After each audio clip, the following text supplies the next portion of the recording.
You're listening to Winnipeg's Classic 107. My name is Simon Rasnak. The PaTRAM, or Patriarch Tikhon Russian-American Musical Institute, consists of several ensembles dedicated to the performance of sacred music in its highest possible form, striving to unite heartfelt spirituality, a deep love for the traditions of Orthodox Christian singing, and an uncompromising musical standard. Led by the Grammy-nominated conductor Vladimir Gorbik, the 56-member PaTRAM Institute Male Choir released their latest disc, More Honourable Than the Cherubim, in August. And to learn a little bit more about this stunning release, we've reached ensemble member Elias Doubleston. Hello, Elias. Welcome to Winnipeg's Classic 107. Hello. Thanks for having me. Well, let me first congratulate you on this absolute gem of a CD. It's magnificent, and it features some really astonishing singing.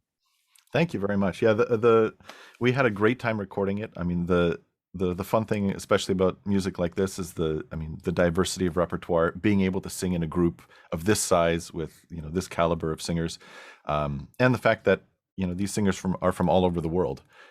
It's really a kind of a unique experience. Before we get to the supergroup that is the PaTRAM male choir, I want to talk a little bit more about this album. The disc, More Honourable Than the Cherubim, takes a refrain from an often heard Marian magnification and the hymn Dostoyno Jest. It is truly meet. Can you tell us more about the music, the hymns that make up this latest offering from PaTRAM? Sure. So in Orthodox liturgical practice, the Mother of God takes a very prominent role in all the services. It doesn't matter what the service, if it's for a saint or a feast of the Lord. The final word always comes to returns to the Mother of God. And so when choosing repertoire for this disc, or just the overall kind of style, the idea for this disc, we were running into the fact that we have a miraculous icon that was traveling with us to Saratov. That was celebrating its 725th year. We were also going to be in Saratov at the time of the Feast of the Dormition. And then also we were performing church services at the Protection Cathedral, dedicated to the Mother of God, also in the downtown. And so, I think it refers to this in the liner notes that eventually, there was a sign that maybe we should do a disc to hymns to the Mother of God, and so here we are. And so we took a little bit of everything from across the liturgical year. Some from we'll call it the regular Sunday liturgy. Some hymns from Vespers or Matin services dedicated to feasts to the Mother of God, and that's basically how we arrived at this. At the repertoire list for this disc. Yeah, all texts honoring, as you say, the Theotokos, Mary, the Mother of God, and of course Rachmaninoff, a well-known name, really by far the best-known name on this disc. And there's some lesser-known fellows like Chesnikov and Gretchenov, and then some totally obscure composers whose names I hope I'm pronouncing correctly, like Trubachev, Letkovsky, Dyatlov, Dinev, Diktirov, yeah. There we go, Diktirov, Dinev, and Ivanov. What a grouping of composers this is. It's almost like a survey of liturgical writers, isn't it? Absolutely. So yeah, I mean, it's interesting because obviously you mentioned that Rachmaninoff, very well known, even if you're not in church circles. But even composers like Gretchenov, some of the other stuff we had was Kostalsky on some of the previous concerts and recordings. These are all fairly well-known names in we'll say the Slavic world, but less so outside, especially of not just that, but outside of church circles. And so some of these composers or arrangers, because they're arranging some monastic chants as well, it offers a diversity of styles, where we're trying to convey different traditions of singing as well. So you might not necessarily hear Rachmaninoff in a church setting, in a liturgical setting, very often, where you might hear some of these other composers more often.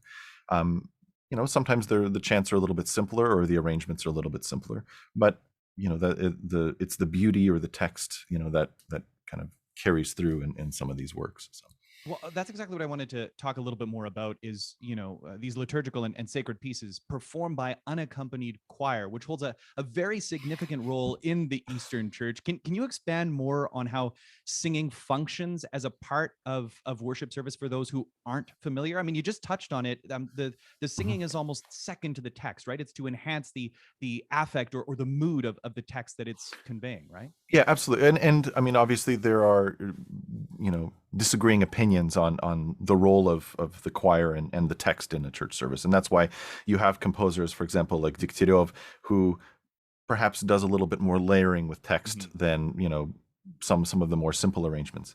Um, but but really, I mean, part of the focus was to be able to convey some of this music in a style that would be appropriate for liturgical practice. So, a lot of these works would be very, you would normally hear them in a church service. Obviously, if you had a choir, or, that, in an appropriate setting, in an appropriate space. But, they would be at home in that kind of environment. Um, you obviously do have clergy roles as well, and you've got priests and deacons and bishops and various readers. Um, so the choir on one hand takes a kind of a responsorial role, but then sometimes it also takes more of a leading role. And it all depends what part of the church service you're in. I mean, a lot of these church services can get fairly complex with a lot of moving parts, but it's there is a lot of beauty in the church services that is also not just music. I mean, you have the choreography of the clergy coming and going. You have lights that get turned on and off, light candles or lanterns that are lit and extinguished. Frescoes, the smell of the incense. I mean, The it all kind vestments, of the vestments, all the of it vestments. comes together. Yeah, it's a full production Exactly. in a way. Yeah, exactly. So, and so the music addresses one of those senses, um, and it really is quite beautiful when it does all come together. Yeah, So, and I mean, it really has come together in this disc, more honorable than the Cherubim. And I do want to talk more about the choir itself, mhm. PaTRAM Institute, which is based in California, correct? Yes and no. It's more of a Yeah. it's more of a worldwide thing now. So originally, this was, I would say, right around 10 years ago. Um, Kind of the history of all of this basically happened was we have Russian Orthodox Church music conferences. We have services for particular parishes, some of the larger cathedrals, and you always have visiting choirs or visiting choir members, we'll say, Mhm. that appear at these events, of various abilities, various skills. Um, and so the kind of the founder of this group, who's an excellent singer, also a low bass, um, he attends a lot of these. Him and his wife are excellent singers. So they kind of thought about, well, what if we formalize this a little bit more? Instead of just showing up for church services at random, parishes, let's create a program where we can increase the level of ability of a lot of these singers. Whether they're beginners or we'll say even conservatory trained singers that are more interested in, we'll say, the application of their abilities in a liturgical environment. Um, and so that's where PaTRAM was born, is basically coming up with an educational plan or a teaching plan in order to introduce or further the education of Orthodox singers. Um, at the same time, they were also looking at, well, we want to be able to present a version of the music that we're doing in a liturgical practice, um, on a level that's, we'll say, more professional. We'll say more on an international level, and that's where the PaTRAM Institute Choir was born. Um, and so we've done a number of recordings with just men's choir and mixed choir, some of them overseas, some of them in the United States, with tours and sometimes just small gatherings. Um, and it's interesting because every disc presents a different idea. Mhm. Um, and so when we recorded the first men's choir disc in Saratov a few years back, it was 3-4 years ago, we were presenting the music of Pavel Chesnakov. Um, and then this last disc, where Hymns to the Mother of God. Originally, it was supposed to be a repertoire from Grishaninov, but the goal was to be able to present this music in a style that would be kind of in line with what you would traditionally hear in actual practice. So with all that being said, you yourself are Canadian, right? How did you become a member of a member of PaTRAM? So I was one of these church groupies. Yeah, I would go to the conferences, usually the ones in Canada. You'd go to weddings, you would go to large church services. Sometimes there's stuff overseas that you would go visit. And Alex and I are good friends. The executive producer, the head of the PaTRAM Institute, and so they kind of said, "Hey, we're recording this disc in Russia. Do you want to come?" I'm like, well, okay, why not? It's a men's choir, and we're recording a lot of Chesnikov music, and it's got a lot of low notes. Well, okay, you had me convinced the first one, but now I just, it's hard to say no. I'm a singer as well. I dabble in low notes, and so we flew over there and recorded the first one, and then now a couple of years later we recorded the second one. And so, yeah, and so I kind of got involved through that end, through the religious end of things, through church singing and yeah. Well, you've kind of alluded to it, and I'm sure listeners have likely guessed that you're not a member of the tenor section of PaTRAM, but not normally, no. just to break it down, a male choir typically made up of tenor ones, tenor twos, baritones, basses, who live on the bottom part of the staff, and then there's octavists who occupy a subterranean place, which is where you live, right? And I'm not talking about the fact that you've joined us from your basement studio, right? Yes. So yeah, I mean, it's in a traditional men's choir setting, we'll say that is for Eastern Orthodox environments. Yeah, you usually there's, like you said, tenor one, tenor two, baritone, and then I don't know, we'll say three different bass parts. You get the bass ones, the bass twos, the bass threes, and then kind of grouped with the bass threes are those that have a few notes below that. Now, the question, well, what is an octavist? What makes an octavist? That's there's a debate on what that actually means, but I know the way I usually like to describe it is, individuals that can sing the low notes, but it's not just reaching the low notes, it's being able to, land on them reliably, comfortably, and be able to change and not just dynamics, but the quality of your sound, just be able to actually utilize that register. Yeah, that's just it, right? I mean, like you can kind of fake your way down there. I've definitely done it once or twice, but that ability to drop down and to live down there is a totally different experience. And I mean, a typical bass goes down to, I don't know, low E, 2 octaves below C, but how low are we talking here? I don't want you to give us a demonstration, but how far down are we talking? Well, I mean, on this last PaTRAM disc, there was one descending line, not so different from the Rachmaninoff in movement 5 of the Vigil, where it went down to a D1 or a D0, depending on which system you use. But yeah, an octave below what would normally be a normal bass note. Now, obviously, power down there becomes difficult. There were a couple of guys in the group that can definitely sit on that note and resonate on it and do whatever it is that they want down there. I'm not one of those.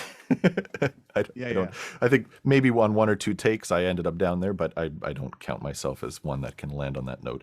But no, I mean, it's a low C, low B flat, low A should be fairly standard, standard register. Below that, I mean, there isn't a lot of music that calls for low G or low F. Sometimes on the Rachmaninoff All Night Vigil, on some of the later movements, you'll drop the low G, especially on movement 14, I think it was. But yeah, you've obviously performed a lot of this repertoire, and for people who haven't heard it, it's absolutely wild. You got to get your subwoofers ready. I sing with a male chorus here in Winnipeg, and there's a couple of guys, we refer to them as super basses, with apologies to Nicki Minaj, but it's such a stupendous sound when they get down there, and it is such a rare one. And you mentioned, you had the opportunity to go and record, not in North America, but back in Russia, in Saratov, with 9 octavists from 5 different countries. What was that experience like? What do you remember most keenly? Well, I mean, it's funny because octavists are fairly rare, because we're kind of spaced out. But we all know each other for the most part, because there's the repertoire calls for it, and if you can't do the gig, you call someone else that knows the repertoire. Like Rachmaninoff is performed, I don't know, probably 7,000 times a year in North America. Um, and you do have a few guys that do the circuit. Yeah, you call in the ringer. Yeah, yeah, exactly. Yeah, Yeah. one or two, and even in Canada here, you get those as well. Um, and eventually, everybody knows each other, and you swap phone numbers, and so when the recordings for PaTRAM came up, the first one we did a few years ago, the Chesnikov, uh, we just picked up the phone and called the group. It's like, hey, we're doing a recording in Russia. Are you available on these dates? And we're doing this music. And most of the time the answer is yes, because not only are you doing music that is written for that type of voice part, but you get to sing with all your buddies in one room. You're not by yourself anymore. And so for this recording, it was kind of the same thing, where we're doing Rachmaninoff, we're doing Grishininov, we're doing all this music that has all these wonderful low notes in its native state. Um, and so it was a lot of the same guys, and and a couple of new additions that have come up along the way. A friend of mine, actually a singer here from Ottawa, came as well. Where he and I sing in choirs here in the city, and he's a fan of Russian music, and this recording was coming up, and it was like, well, I know you sing the notes because we sing together all the time. Are you interested? And sure enough, he's on that next recording and the next one after that, and so on and so forth. So it's, but I think what's the most interesting is you are no longer solely responsible for landing on those low notes. There are 8 other or 10 other guys, and yeah, we had 9 octavists, but then we also had 12 bass threes that might not be able to hit the low B flat or the low G or whatever it is that calls in the score, but they're comfortable down to a low C, low D, and just having additional forces in that register obviously helps. It's a ton of fun. Yeah, and I mean the result is just an absolutely incredible one, and you can hear the space that you recorded in in the final product. It's absolutely alive. It adds to the richness, this sort of surround sound experience of the choir, right from that bottom end to the soaring tenors on top. There's just such a majesty in this sound, and it washes over the listener, and it really is a remarkable effort. Thank you. And the venue that we recorded in, it was a beautiful space. The church, I mean, it's part of a monastery, but is actually also an iconography school.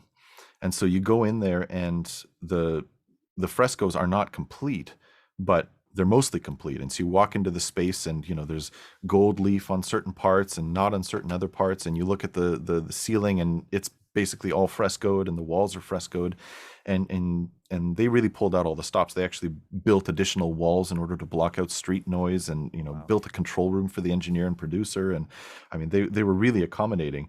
And it's funny because the staff that works at this particular church, they man the candle stand and the bookstore, which all were functioning during the time of the recording. People would just walk in off the street and just sit and listen for 10-20 minutes, because you could just get enough of the sound through the wall, and they'd go, what is going on in there? It's like, oh, they're doing a recording. And they would stand there just listening, and so yeah, we'd get the stories from the ladies at the candle kiosk. They would enjoy coming to work, enjoy just standing there, because it's rare that you get that kind of sound. So Yeah, how could you not enjoy it? Elias, I have absolutely no say in this, and I'm hesitant to use the G word, but PaTRAM has been nominated for a Grammy before, a couple of times now, and I just don't see how this latest offering wouldn't also be up for contention. It's just it's absolutely stellar. Thank you very much. I mean, it's funny because when we went into recording these various discs, I mean, you don't really ever talk about Grammys, because that wasn't the intention. The intention was to bring this kind of music and this kind of performance to the mainstream. We were very lucky to have a label, a very well-known label, and now we're with Shandos as well, that supports this type of music, and to bring this kind of music to people that otherwise would not have experienced it. That was really what we were aiming for. And also, we'll say maybe we were being a little bit selfish but to experience it ourselves as well. I mean, it's rare that you get a group like this together. And it's interesting because you know, the differences between the first and the second recording, the approach was basically the same. You know, you all fly in together. You're all exhausted because you've been on a plane for 15 hours or however long, depending on where you're coming from. The Australian contingent, I don't know how long it took them to get there, but so you all arrive in Saratov. You're tired. You've checked into the hotel. The next day, you walk into the rehearsal, and everyone's so excited to be there that the warm up is like sempre fortissimo. Like, you know, everyone's just giving it their all because it's like, yeah, we're here. There's like 50 or 60 of us. You know, we're in a nice, glorious acoustic. And then it takes, a good 15 minutes for everyone to just kind of settle down. Mhm. And then the work and the sound starts to develop. And it's interesting because it's not a choir that sings together normally. I mean, we've got singers from the Saratov Conservatory in the city, and then also from the seminary. And then we've got singers from Moscow, from various churches. Some of Vladimir Gorbik's choir members were there as well. And then we have the contingent from the United States, from Canada, from Australia, from Serbia. I mean, we had singers basically scattered from all over the world. And so you bring them together, and then over the course of I don't know, 1,000 hours of rehearsal, you're supposed to put a choir together and record this material, and then everyone has to fly home. And then in between all of this, you also have church services that you're singing. We did a concert at the Conservatory Hall, which is a fascinating story. And somehow this all comes together. And it's funny because between the first Saratov recording and this latest one, the magic number is about 2 days. And we're standing. They put the octavists in the front row, so we basically hear everything. We hear the tenors and the baritones and how it all starts to kind of come together. And it was interesting to just stand there, and right from the very beginning, it's a lot of individuals. It's this part sticking out, that part sticking out. This person's singing a little on the brighter side. This one's singing on the darker side. And then over the course of these 2 days, everything starts to kind of fit together. All the voice parts start to slot in. People start to cover a little bit more. They start changing the way they're singing their vowels, and things just kind of start fitting into place. And then I'd say by the end of the second day, you have enough of a blended sound where the director of Vladimir Gorbik could actually start working on finessing certain things. Consonants wouldn't line up, vowels were pronounced differently, and then they become more obvious, and then you can address those things. And what's interesting is that you have that work, and then you have the producers, the producer and engineer, Blanton Alspaugh and John Newton, in the control room, and they're listening to the result coming out of the recording and the space and the acoustic. And Blanton's done a number of this style of recording. I mean, he's obviously very well known in the classical world.